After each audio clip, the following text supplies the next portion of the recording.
Сәлем достар, каналға қош келдіңіздер. Қараңыздар, мама осылай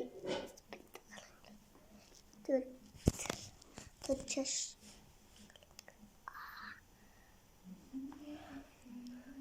мынау помада. Бір жаққа кетейін деп отқан жоқпын.